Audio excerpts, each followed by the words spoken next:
Mas o tema hoje, eu vou fazer algumas perguntas para vocês, para que vocês possam entender então do que vai se tratar o tema. Nós já viemos falando já algumas mensagens atrás, alguns sermões atrás, sobre o templo de Deus, sobre o juízo, sobre a nova terra.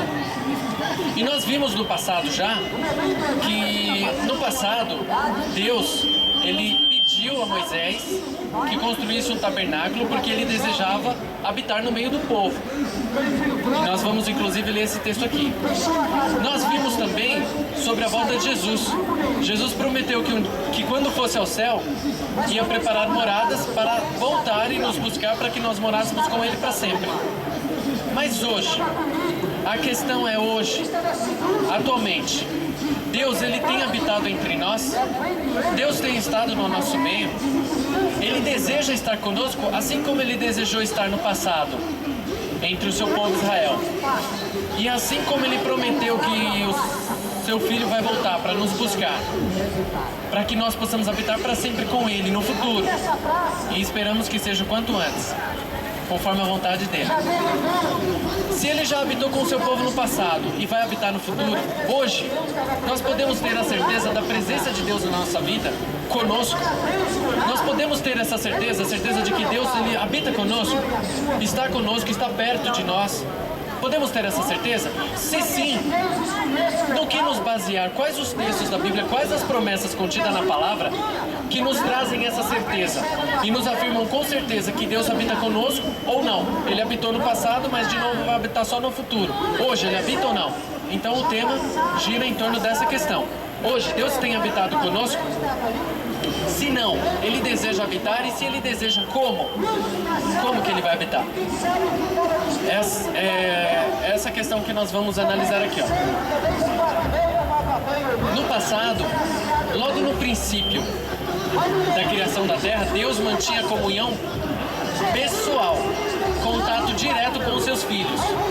E nós vemos isso logo nos primeiros capítulos da Bíblia. Em Gênesis capítulo 3, versículo do 8 ao 10, está escrito o seguinte: naquele dia, que dia? No dia que Adão e Eva comeram do fruto proibido. Então, no dia que eles comeram, nós já conhecemos a história, né? No dia que eles comeram, em desobediência a Deus, quando soprava a brisa vespertina, ou seja, à tarde, o homem e sua mulher ouviram o som da movimentação de Deus que estava passeando pelo jardim. E procuraram esconder-se da presença do Senhor entre as árvores do jardim. Mas o Senhor Deus convocou o homem, indagando: onde é que estás? Ele perguntou. E o homem declarou: ouvi o som do teu caminhar no jardim, e vendo que estava nu, tive receio. Por essa razão eu me escondi. Então vamos lá. Logo que Deus criou o homem, ele os colocou no jardim do Éden. E todos os dias, no final da tarde, ele passeava pelo jardim a fim de encontrar com os seus filhos e instruí-los no conhecimento que ele tinha para passar para eles. Afinal de contas, apesar de Adão já ter sido criado adulto, mas assim, ele era uma criança, porém desenvolvida. Ele não tinha todo o conhecimento que a sua mente era capaz de absorver. A mente dele era poderosa, pois era livre do pecado e era totalmente desobstruída de qualquer tipo de defeito ou de impedimento que o pecado nos causa hoje. Então a mente dele tinha capacidade de compreender muitas coisas que hoje nós temos a dificuldade. E era isso que Deus fazia todas as tardes ao se encontrar com ele. E instruía ele, passava lições da sua criação, da natureza, das suas obras e do seu amor. Só que no dia que Adão comeu do fruto, naquele dia, quando ele ouviu no final da tarde que Deus estava se aproximando, ele sabia que estava nu, percebeu que estava nu porque pôde ver isso por causa do pecado, porque perdeu a sua vestimenta de inocência. E aí, com vergonha e com medo porque estava nu, ele se escondeu de Deus, coisa que ele nunca tinha feito. Ele se escondeu de Deus no meio das árvores do jardim. Aí então, Deus, querendo manter comunhão com ele, Jesus Cristo perguntou assim: onde é que você está? E aí então ele revelou-se e disse: eu ouvi os seus passos no meio do jardim, e como eu estava nu, eu fiquei com medo, por isso eu me escondi. Então aqui nesse texto nós podemos ver que no comecinho, Deus ele mantinha comunhão direta com o ser humano. Comunhão direta. Porém, olha o que está escrito aqui, o pecado corrompeu esse relacionamento. E isso está escrito em Isaías. Isaías, no capítulo 59, versículo 2, diz assim: no entanto, são as vossas maldades que fazem separação entre vós e o vosso Deus, e os vossos pecados nublaram e esconderam de vós a face do Senhor, e por isso ele não lhes dará ouvidos. As vossas maldades fazem separação entre vós e o vosso Deus. Justamente por causa do pecado de Adão e Eva, aquele contato e aquela comunhão que eles tiveram, Adão perdeu esse privilégio, porque o pecado causa essa separação. A Bíblia diz que Deus é luz, e onde habita a luz, as trevas se dissipam. Não pode haver comunhão entre a luz e as trevas, não tem como. Por exemplo, quando o sol nasce, o que acontece com a noite? Vai embora, se dissipa. Não tem como estar sol e estar noite ao mesmo tempo. Não tem como, é impossível. Assim acontece com a presença de Deus. Quando o pecado escurece e mancha a nossa vida, logo nós ficamos separados da presença direta de Deus. E se por um acaso mantivéssemos comunhão direta com Deus e contato direto, nós seríamos fulminados por causa da sua glória, porque Deus é santo e nele não há sombra nenhuma de trevas. Então, por causa do pecado, Adão perdeu esse privilégio logo no começo. Mas Deus ele não abandona os seus filhos de forma nenhuma. E ele sempre provê um meio de estar junto com seus filhos, de habitar junto com eles, de estar próximo deles, de estar no meio deles. E logo depois do pecado de Adão e Eva, ele provê um outro meio. E nós já estudamos um pouco sobre isso também, que está lá em Êxodo 25:8. Diz assim: faze-me também um santuário para que eu possa habitar entre o meu povo. Como Adão e Eva perderam o privilégio de manter contato direto com Deus, como nós vimos, Deus então instruiu a Moisés quando os tirou do Egito. Deus instruiu a Moisés e disse assim: Moisés, constrói um santuário, porque eu quero habitar no meio do meu povo. E através do santuário, Deus agora poderia estar mais próximo do seu povo. E esse era o desejo dele.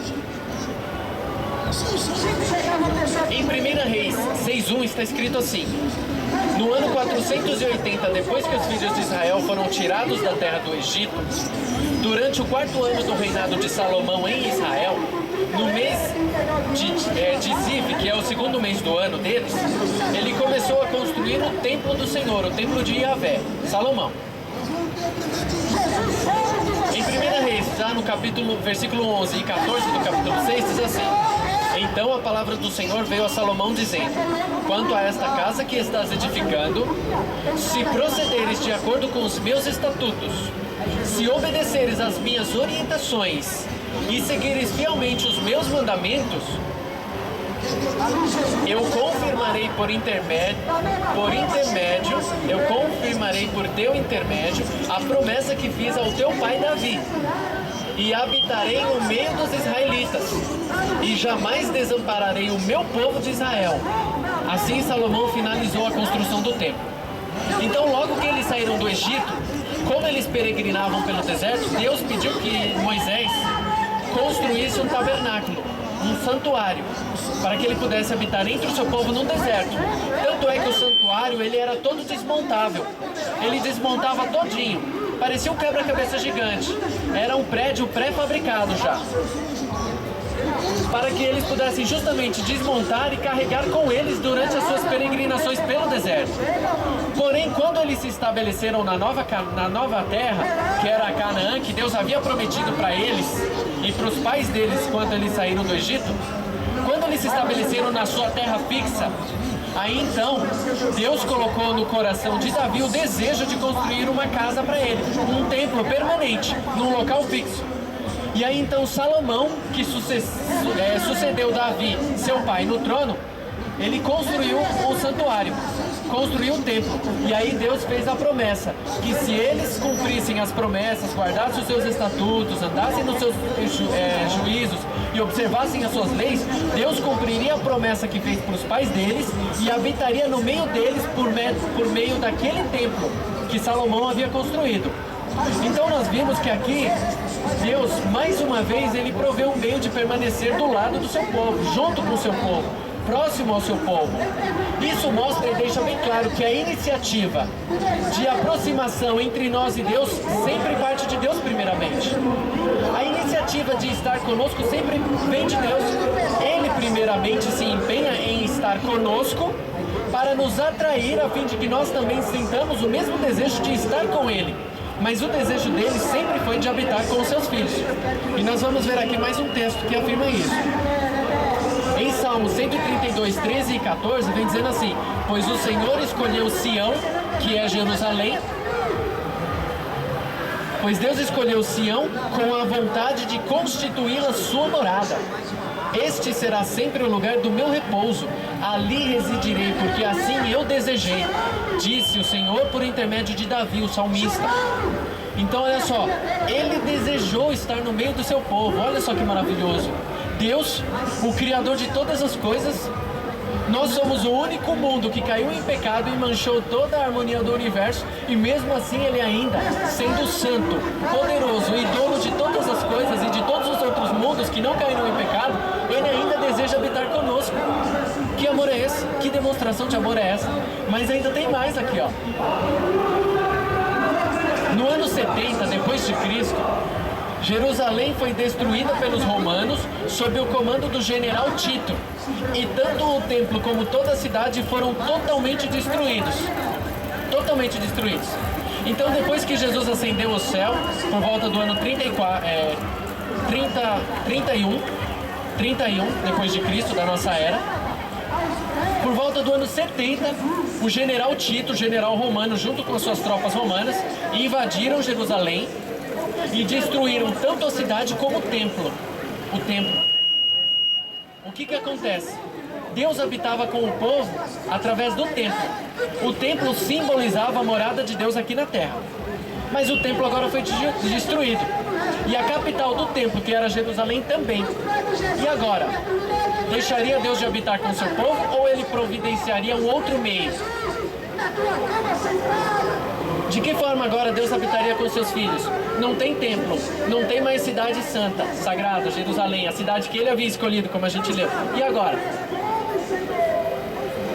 João 1, do 1 ao 4 diz assim: no princípio era a palavra. Em outras traduções diz o verbo. No princípio era a palavra. A palavra estava com Deus e a palavra era Deus. Ele, que é a palavra, estava no princípio com Deus. Todas as coisas foram feitas através dele, da palavra. E sem ele, nada do que existe hoje teria sido feito. Nele estava a vida, e a vida era a luz dos homens. No versículo 14 complementa dizendo assim: e a palavra se fez carne e habitou entre nós. Vimos a sua glória como a glória do unigênito do Pai, cheio de graça e de verdade. Olha que maravilha! Agora, na pessoa do seu próprio Filho, o Filho de Deus, desceu do céu, do verdadeiro santuário que nós já estudamos que existe lá, o verdadeiro, do qual o terrestre era apenas uma sombra, um símbolo. Ele habitou entre nós. Então Deus, o Filho de Deus, assumiu a natureza de ser humano, como nós, desceu do céu, saiu do lado do trono do Pai dele e veio aqui viver como nós, sofrer como nós, para que nós pudéssemos viver como Ele. Então, depois que o templo foi destruído, esse foi o meio que Deus providenciou, enviando o seu próprio Filho para estar conosco. E Jesus habitou aqui conosco durante 33 anos.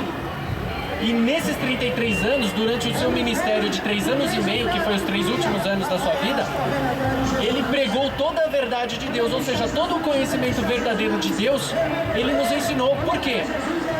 Lá na escravidão do Egito, o povo havia se corrompido durante aqueles 430 anos de escravidão. Então eles perderam em grande parte o conhecimento do Deus verdadeiro e a vontade de Deus. Quando vieram para a nova terra, trouxeram muitos dos seus costumes. E por não obedecerem ao que Deus havia ordenado para eles, eles começaram a se misturar com os povos ao redor da terra deles. E quando eles começaram a se misturar dentro da cidade sagrada, Jerusalém, e dentro dos costumes rituais, cerimoniais e religiosos do povo de Jerusalém, o povo judeu, começou a entrar também muitos enganos e mentiras e doutrinas falsas das outras nações. Com isso o povo foi se corrompendo, e a destruição da cidade de Jerusalém, bem como a do templo no ano 70, foi uma profecia que veio como consequência justamente da rebelião do povo. Justamente porque eles abandonaram o seu Deus e deixaram de andar nos caminhos de Deus, foi que eles sofreram aquelas consequências. Não porque Deus os destruiu porque Ele quis e porque é mau, ou para se vingar, mas porque as atitudes do povo ocasionou aquilo ali como uma consequência natural. É aquilo que a gente leu em Isaías: o pecado causa separação. Separados de Deus, que é o único que pode nos manter vivos e nos manter protegidos das investidas do inimigo, separados dele, nós estamos desprovidos da sua proteção. Não totalmente, porque ele é misericordioso, mas infelizmente ele não pode nos livrar das consequências das nossas próprias escolhas, porque a nossa escolha reflete aquilo que nós queremos, e quando nós decidimos, ele não pode interferir, porque ele nos criou livre. E se ele interferir na nossa decisão, aí ele vai estar nos forçando a fazer uma coisa que nós não queremos. E aí então Satanás ganha o conflito, porque ele acusou que Deus era tirano e que forçava suas criaturas a obedecer uma lei que não podia ser cumprida. Mas quando Jesus veio e viveu como nós, ele mostrou na carne, como nós, semelhante a nós, que é possível sim viver uma vida de plena obediência à vontade de Deus. Foi por isso que ele veio. E quando ele veio, então ele representou o seu Pai como estando habitando conosco agora. Olha que maravilha. 2 Coríntios 5,19 diz assim: pois Deus estava em Cristo, reconciliando consigo mesmo o mundo. O próprio Deus estava representado pelo seu próprio Filho e estava habitando conosco. Assim como foi no passado, por intermédio do Templo de Jerusalém, mais atrás ainda por intermédio do tabernáculo no deserto, e assim como era logo no princípio que ele habitava e conversava pessoalmente, Deus assim ainda proveu um meio de estar conosco e enviou seu próprio Filho. Mas Jesus subiu ao céu, porém prometeu que vai voltar. Jesus agora não está mais entre nós, pelo menos não que a gente possa ver, não como ele andava com os discípulos, mas ele foi para o céu agora, e nós já estudamos sobre isso também. Mas ele ainda prometeu que vai voltar. Vamos ver o que está escrito em João 14,3. Ele disse assim, ó: quando eu for e vos tiver preparado um lugar, virei de novo e vos levarei para mim, a fim de que onde eu estiver estejais vós também. Olha que maravilha. Além de Deus sempre ter provido um meio para estar conosco, o desejo dele é que nós estejamos com ele lá. Esse é o desejo, ele quer nos ter com ele. Tanto que Jesus prometeu que quando fosse, ele voltaria, não para ficar aqui, mas para nos levar para morar com ele. Essa é a promessa em João 14,3. Apocalipse 21,3 ainda diz assim: foi uma visão que João teve.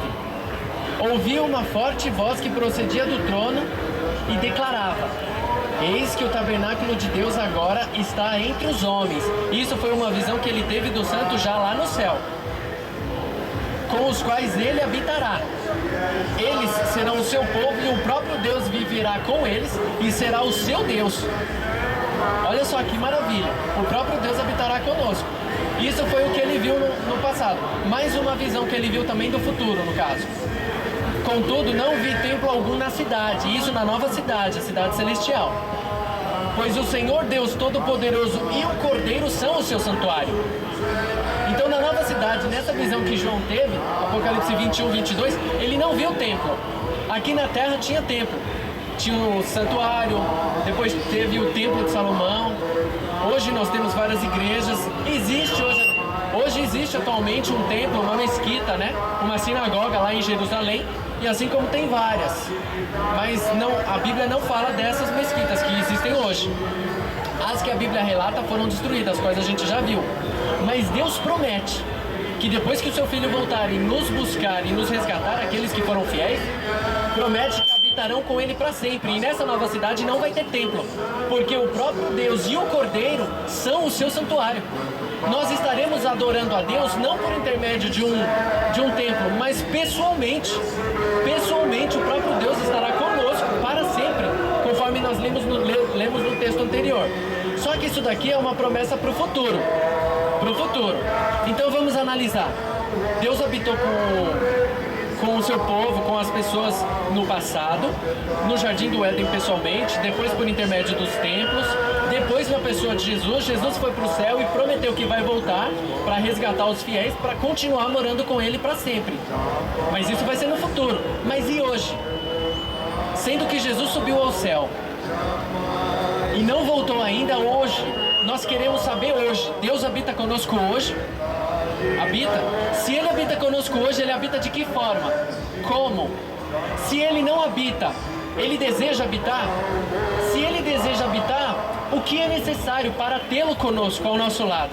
Essa é a resposta que nós vamos tentar responder. Essa é a pergunta que nós vamos tentar responder aqui agora, pela palavra de Deus. A palavra de Deus é a norma e a regra da única fé verdadeira.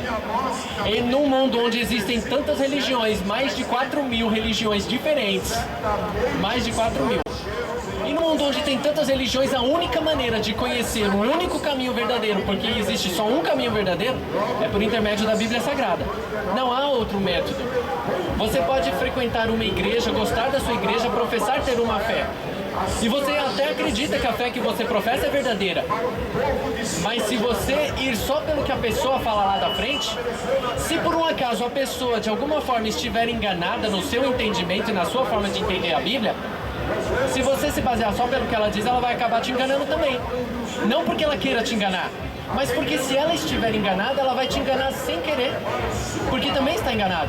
É por isso que mesmo que a gente vá a uma igreja e frequente uma religião, é importante que nós estudemos por nós mesmos a palavra de Deus. Anotemos os textos que o pregador fala e depois vamos em casa conferir se é assim mesmo que está escrito.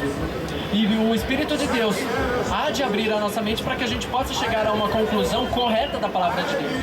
Então vamos lá. Vamos entrar então no assunto propriamente dito e vamos tentar entender. Hoje, Deus habita conosco? Se não, Ele deseja habitar, Ele vai habitar ainda? Ou só quando Ele voltar agora? Bom, vamos ver, né? Em qual templo ou santuário Ele vai habitar conosco hoje? João 2, do 19 ao 22 está escrito assim: Jesus lhes respondeu: destruí este templo e em 3 dias eu o reconstruirei. Replicaram os judeus: em 46 anos foi construído este templo e tu afirmas que em 3 dias o levantarás? Em um determinado momento, que foi no momento em que Jesus entrou dentro do templo, e quando ele entrou, ele viu que em volta do templo, os mercadores, eles estavam fazendo comércio em volta da casa de Deus. Naquela época, como nós já estudamos, o perdão ele era obtido por meio da fé no sacrifício de um cordeirinho. Então o que acontece? Como as pessoas vinham de longe para adorar no templo de Jerusalém, então muitas delas não levavam o seu cordeirinho, porque se tornava muito cansativo carregar um cordeiro por toda a viagem, porque eles costumavam fazer a viagem a pé. Então muitos deles deixavam para comprar o cordeiro em Jerusalém. E o que acontece? Os fariseus, os sacerdotes e muitos mercadores, eles vendiam o cordeiro injustamente, de maneira ilegal, dentro do próprio templo, que era proibido. E aí então, quando Jesus entrou numa determinada ocasião dentro do templo, num dia, ele viu que os mercadores estavam fazendo todo tipo de comércio. Resumindo, parecia uma feira em volta do templo. Jesus irou-se e aí ele começou a expulsar todos eles. Expulsou todo mundo, derrubou as mesas dos banqueiros, e expulsou todo mundo, todos. E todos fugiram dele, porque Jesus agiu com autoridade. E aí então, ele falou assim: destruí esse templo e em 3 dias o reconstruirei de novo. E aí eles falaram assim: poxa, mas o templo demorou 46 anos para ser construído e você vai erigir o templo em 3 dias sozinho? Aí o texto continua dizendo assim: ele porém se referia ao templo do seu corpo. Por essa razão, quando Jesus ressuscitou dentre os mortos, recordaram-se os seus discípulos de que ele havia dito isso e creram na Escritura e na palavra pregada por Jesus. Quando Jesus falou destruir esse templo, porque Jesus conhecia o coração deles, e o desejo deles, quando Jesus estava expulsando, era agarrar Jesus e levá-lo à morte, levá-lo condenação e até a morte. Tanto é que eles tentaram matar Jesus por diversas vezes, mas Deus não permitiu. Esse era o desejo deles. E diante do desejo deles, Jesus afirmou: destruir este templo e em 3 dias o reedificarei novamente. Ele estava falando do templo do corpo dele. Só que os discípulos acharam que ele estava falando do templo de Jerusalém. Tanto é que quando Jesus morreu, quanto tempo ele permaneceu sepultado? 3 dias. Então depois de 3 dias o templo dele foi reerguido novamente, quando o Pai o trouxe da morte para a ressurreição novamente. E aí então, quando ele ressuscitou, os discípulos se lembraram de que ele havia dito isso. E aí então eles acreditaram nas palavras e na pregação de Jesus e creram que realmente Jesus era o Filho de Deus.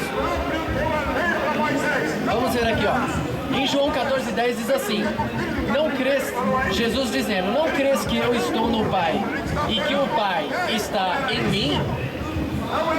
As minhas palavras que eu vos digo, não vos digo pela minha própria autoridade, mas o Pai que habita em mim realiza suas obras. Então Deus aqui está afirmando que o seu Pai habitava dentro dele e que tudo aquilo que ele fazia e dizia, ele não fazia por ele mesmo, mas era o Pai dele que habitava nele que realizava as obras. Jesus era humano como nós, portanto ele não podia usar a sua divindade para o seu benefício próprio, para tornar a sua vida mais fácil.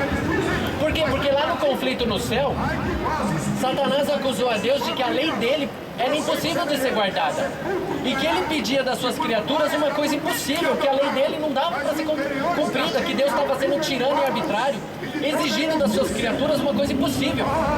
Se Jesus, como Filho de Deus, tivesse usado a sua divindade para tornar a sua vida mais fácil, então Satanás teria razão quando afirmou aquilo lá em cima. Por quê? Porque se Jesus venceu como Deus, então ele tinha um privilégio sobre nós. Então nós não podemos vencer, porque nós não somos Jesus Cristo. Mas ele venceu porque ele era o Filho de Deus, ele tinha poderes. Mas nós não podemos. E se a gente começar a pensar dessa forma, a gente vai chegar, vai pegar na palavra e vai falar assim: então o que adianta eu me empenhar para obedecer o que está escrito aqui se eu não posso? Não tem como, é impossível. Mas acontece que Jesus, ele venceu como homem. Paulo diz assim, que Jesus foi tentado em todas as coisas, porém sem pecado. A nossa semelhança, ele foi tentado em todas as coisas, mas sem pecado. Então Jesus, ele venceu o pecado como ser humano. Então, como ser humano, ele não tinha o poder de fazer os milagres que ele fazia, mas era o Pai que operava através dele, porque o Pai habitava nele pelo seu Espírito. Isso foi o que Jesus afirmou. 1 Coríntios 3:9, ele diz assim, ó: porquanto nós somos colaboradores de Deus, mas vós sois lavoura de Deus e edifício de Deus. Aqui Paulo, quando escreveu aos Coríntios, ele vem afirmando que nós somos a lavoura de Deus e um edifício de Deus. Um edifício. O que é um edifício? Esses aqui que a gente está vendo é tudo edifício. É um prédio que foi edificado, né? Alguma coisa que foi edificada. E nós somos edifício de Deus e lavoura de Deus, em quem Deus deseja plantar a semente da verdade, do Evangelho, o conhecimento dele mesmo.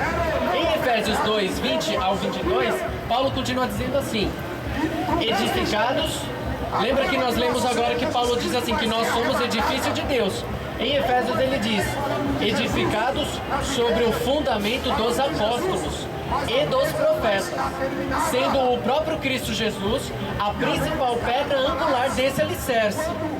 E ele diz mais: nele quem? Em Jesus Cristo, o edifício inteiro, bem ajustado, cresce para ser um templo santo no Senhor, no qual também vós, juntos, sois edificados para a morada de Deus no Espírito. Olha que maravilha! Então ele vem afirmando aqui que nós somos edificados para que Deus possa habitar pelo seu Espírito em nós como um templo.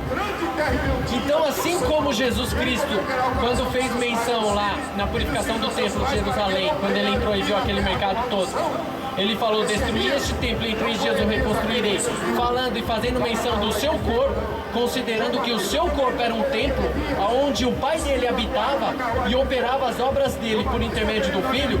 Assim também Deus faz de nós um edifício. bem ajustado, a fim de sermos um templo santo no Senhor, para nos tornarmos morada de Deus no Espírito. Então Deus deseja habitar conosco hoje, mas em nós.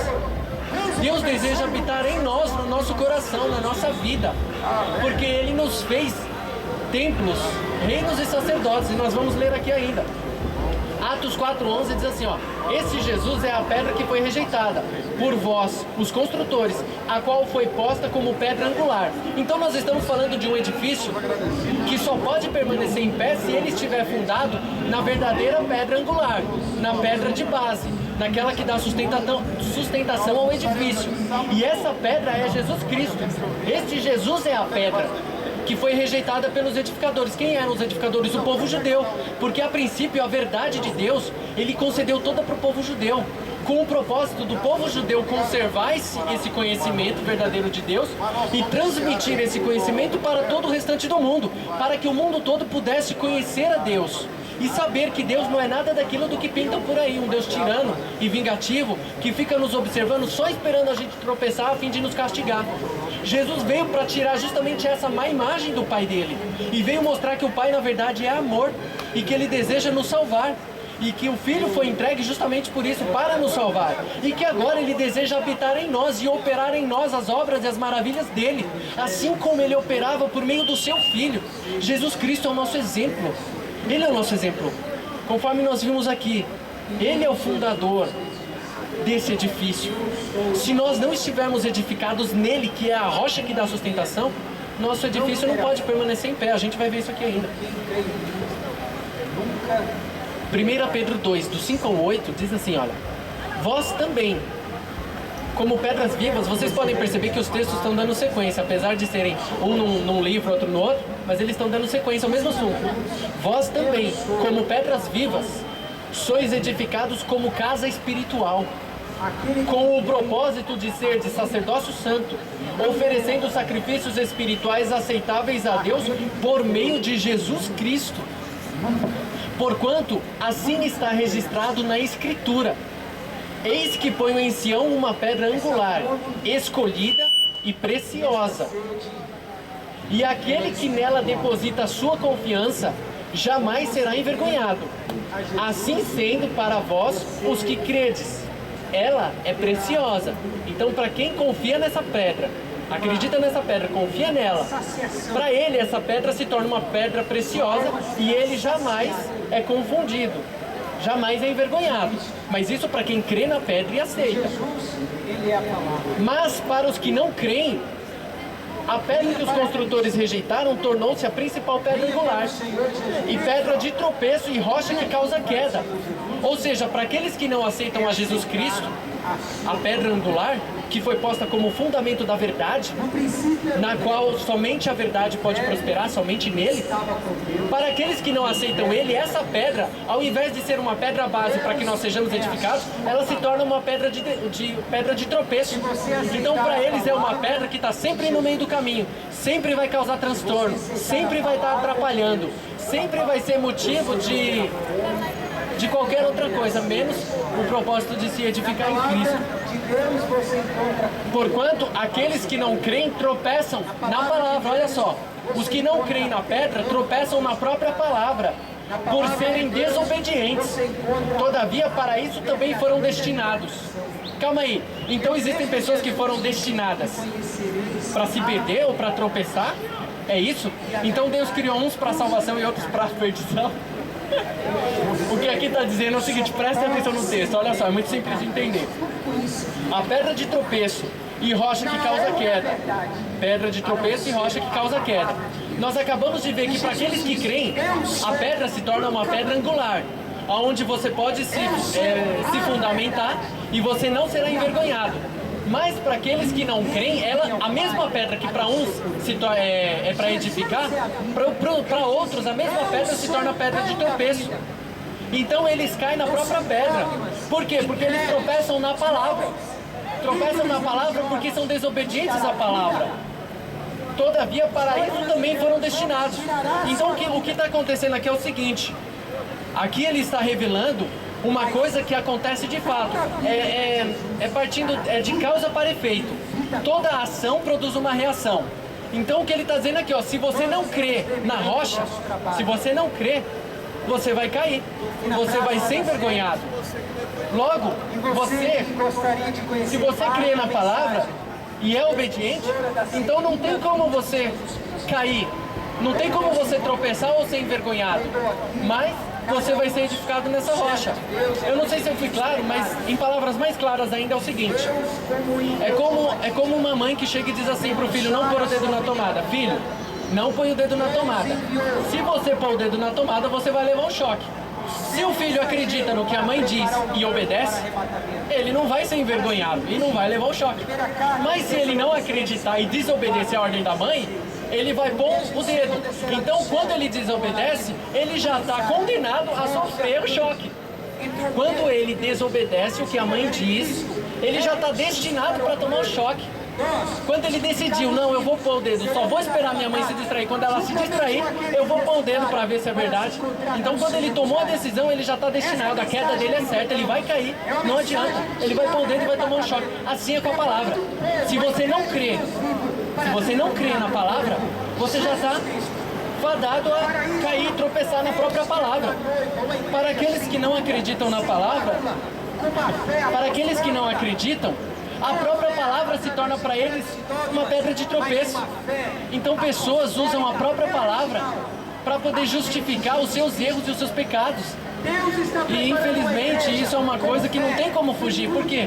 Porque eles não creem no que está escrito, mas usam o que está escrito para perverter a verdade, a fim de apoiar as suas próprias teorias. Por quê? Porque não querem obedecer a verdade conforme está escrito e revelado. Então, para esses, eles já estão destinados para sofrer queda pela sua própria escolha. Se a única maneira de permanecer em pé... A gente vai ler isso aqui, ó. Vamos ver se é agora que vai mostrar. Ó, Mateus 7, do 24 ao 27, resume tudo. Assim, todo aquele que ouve as minhas palavras e as pratica, Jesus dizendo, será comparado a um homem sábio que construiu a sua casa sobre a rocha. Caiu a chuva, vieram as enchentes, sopraram os ventos e bateram com violência contra aquela casa, mas ela não caiu, pois tinha o seu alicerce na rocha. Pois todo aquele que ouve as minhas palavras, mas não as pratica, é como o insensato que construiu a sua casa sobre a areia. E aí o que acontece? Caiu a chuva, vieram as enchentes, sopraram os ventos e bateram com violência contra aquela casa. E ela desabou, e grande foi a sua ruína. Então, se não estivermos edificados na rocha, pode esperar que a sua queda é certa. Então você já está destinado para cair, para ser envergonhado e para sofrer mais para frente, se você não estiver fundado no fundamento verdadeiro, o qual é Jesus Cristo, que foi fundado, posto como fundamento pelos apóstolos e pelos profetas do passado. Verdade essa, fundamento revelado na palavra.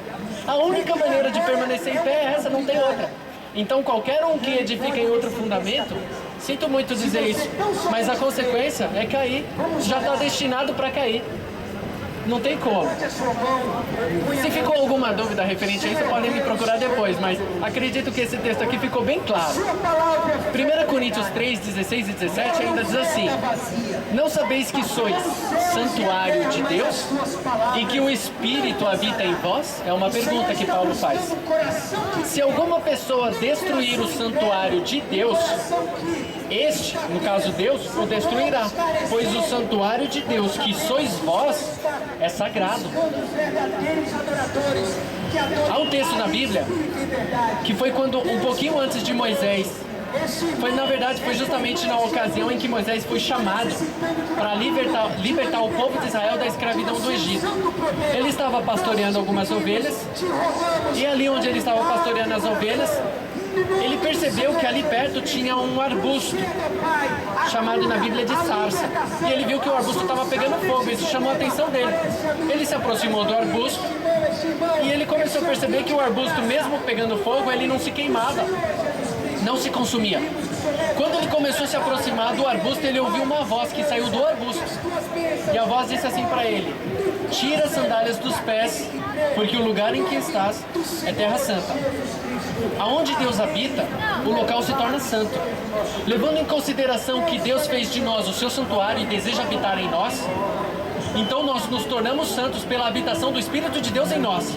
E aqui a sentença é grave. Todo aquele que destruir o santuário de Deus, Deus também o destruirá, porque o santuário de Deus, que sois vós, é sagrado. Deus nos fez justamente para que pudéssemos habitar nele. Jesus Cristo morreu para nos tornar receptivos da graça dele. Receptivos. E por meio da morte de Jesus Cristo é que isso daqui se tornou possível. Porque se ele não tivesse vivido uma vida perfeita para conceder a nós as condições para vivermos também uma vida perfeita conforme a palavra, não seria possível Deus habitar conosco, em nós. Mas a verdade é que hoje ele deseja habitar em nós, e nós fomos feitos um santuário para a morada dele. Somos sagrados. Por isso, aquele que destruir o santuário, Deus também o destruirá. Por isso precisamos analisar muito bem, à luz da palavra de Deus, qual é a vontade de Deus para a nossa vida. Porque muitas vezes nós praticamos hábitos e vícios e maus hábitos que prejudicam a nossa vida, a nossa saúde. Deus criou o homem para viver eternamente. Tanto é que Adão ele viveu mais de 900 anos. Mas ele morreu por causa do pecado, porque se não tivesse pecado, ele teria vivido para sempre e teria perpetuado uma raça de seres humanos perfeitos, porque esse foi o propósito de Deus, criar um mundo perfeito. Mas infelizmente houve um contratempo no plano, Adão desobedeceu e com isso entrou o pecado. E como consequência do pecado, como nós já vimos, consequência do pecado é a morte, por causa da separação que o pecado causa de Deus. Sendo que Deus é a fonte da vida, separados da fonte da vida, automaticamente nós morremos. Essa é a consequência do pecado. 2 Coríntios 6,16 diz assim: que acordo pode existir entre o templo de Deus e os ídolos? Porquanto somos santuários do Deus vivo, como declarou o próprio Senhor: habitarei neles, e entre eles caminharei, serei o seu Deus, e eles serão o meu povo. Ezequiel 36, 25 ao 27 é uma promessa que está lá no Antigo Testamento, mas que já visava o cumprimento dessa promessa atual, a morada de Deus em nós. Eu mesmo, isso daqui é Deus dizendo através do profeta Ezequiel: eu mesmo vos purificarei de todas as vossas impurezas e de todos os vossos ídolos, e vos darei um novo coração, e derramarei um espírito novo dentro de cada um de vós. Arrancarei de vós o coração de pedra, e vos abençoarei com um coração de carne. Eis que depositarei o meu espírito no interior de cada pessoa, e vos capacitarei para agires de acordo com as minhas leis e princípios, e assim obedecereis fielmente aos meus mandamentos. A única maneira de obedecer fielmente aos mandamentos de Deus é se Ele estiver habitando em nós. Por quê? Por causa do pecado nós nos tornamos corrompidos. Naturalmente nós já nascemos condenados para morrer, porque nascemos com a consequência do pecado. E qual é a consequência do pecado? Um corpo cheio de debilidades. Podemos nascer com defeito genético, defeito físico. Já temos assim essa predisposição sempre para pecar, para querer o mal. Sem dizer a sociedade corrompida na qual nós crescemos, ela já vem infiltrando na nossa mente os maus hábitos, os seus costumes, os seus desejos. Então tudo aquilo que o mundo ensina, o ser humano, conforme o seu desenvolvimento, ele vai absorvendo. Por exemplo, pega um Big Brother hoje, só um exemplo, pega um Big Brother. Assiste o Big Brother ou aquela Fazenda, esses programas de reality show. O que você vê nesses programas? Um falando mal do outro, um querendo tirar proveito do outro. É só apologia a sexo livre, pornografia, imoralidade sexual. É só isso que você vê. Agora o pior de tudo é que a família senta, os pais sentam para assistir esse programa com as crianças do lado. Gente, o que as crianças vão absorver na sua mente? O que as crianças vão absorver? E pior ainda, e se uma criança for hoje na escola, a minha esposa, ela é professora, é pedagoga, e ela cuida de criancinhas com 2 anos de idade, é a faixa etária. Uma vez ela viu um garotinho brincando de boneca na escola. E ela viu aquilo e ela pegou, foi até o garoto, conversou com o garoto, tirou a boneca do garotinho, deu o carrinho pra ele e começou a conversar com ele e ensinar que ele devia brincar de carrinho e não de boneca. Só que a supervisora dela estava na sala, a supervisora viu, deu uma bronca nela e falou pra ela devolver a boneca pro garoto. Porque hoje, por causa da inclusão social, a gente não pode ir contra aquilo que as pessoas querem. A gente tem que apoiar as pessoas a fazer aquilo que elas querem e o que elas se sentem à vontade de fazer. Então a inclusão social hoje, o socialismo hoje, resumindo, o sistema mundial hoje ensina isso. O que você tem desejo de fazer? Você tem desejo de brincar de boneca, sendo homem? Então brinca. Vai fazer bem pra você, brinca. Uma criança dessa vai crescer com qual pensamento? Imagine, sem parâmetro nenhum, sem perspectiva, sem rota, sem direção. Resumindo, no dia que o pai dela chegar assim e falar: filho, que negócio é esse? É perigoso o pai ser preso. Porque se a criança chegar na escola e falar que o pai dela falou pra ela que aquilo é errado, é perigoso a escola vir denunciar o pai e o pai ser preso. Então é isso que está acontecendo hoje, infelizmente. Então a única maneira de nós obedecermos aos mandamentos de Deus é se ter Ele habitando em nós e ditando as normas e as regras, falando na nossa consciência: ó filho, esse é o caminho, andai por ele, esse é errado, através da palavra. Ele fala conosco pela palavra. Quando nós estudamos a palavra e armazenamos a palavra no coração, que nem diz Davi diz assim: escondi a tua lei no meu coração para não pecar contra ti. Quando nós nos alimentamos da palavra a cada dia, a palavra vai sendo impressa na nossa mente. E no momento das dificuldades, quando nós estivermos diante de uma situação onde nós precisaremos tomar uma decisão firme para se manter do lado da verdade, Deus vai nos lembrar das promessas contidas na palavra, e aí então nós poderemos estar habilitados, se assim o escolhermos, agirmos e vivermos de acordo com a orientação da palavra. Não pense que Deus vai aparecer ou vai mandar um anjo aqui que vai aparecer na sua frente e vai falar: não, Douglas, vem cá, dá a mão que eu vou te guiar. Não, Ele fala hoje pela palavra, na consciência. Mas como que Ele pode nos lembrar de uma coisa que nós nunca lemos? Não tem como, não tem como. Por isso que nós precisamos nos alimentar da palavra cada dia, para armazenarmos no coração o conhecimento da verdade, da vontade de Deus, para que quando precisarmos dela, Ele possa nos lembrar e nos dar força e poder para andarmos, tomarmos a decisão que vai de acordo com o que está escrito. Essa é a única forma, essa é a maneira como Deus age e atua na vida do ser humano hoje, por intermédio da influência do seu Espírito.